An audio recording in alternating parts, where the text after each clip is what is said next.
what are the documents that mandatory required for any importation to Indonesia. Purchase order, packing list, commercial invoice, BL, and other documents are fully depending on the HS code itself.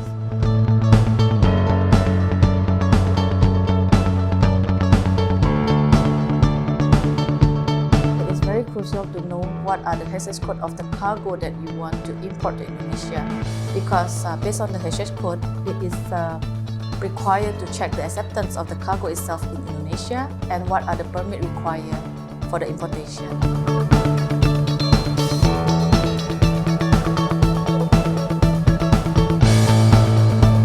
You need to know your consignee importer of record in Indonesia, because it is very crucial to predict based on the importer record what are the lead time and what are the costs involved.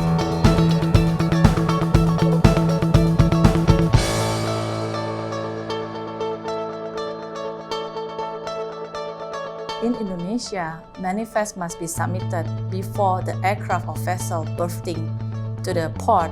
Otherwise, any delay it will be impact to any penalty of a manifest, minimum 700 USD or 7,000 per document.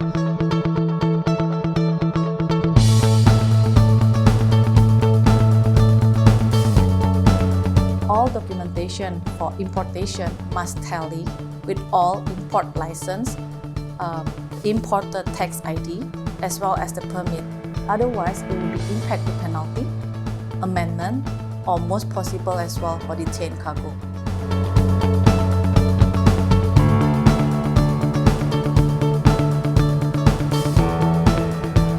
Not only for justify the cost of the transportation, but also duty and tax are heavily depending on the Incoterm stated on the documentation.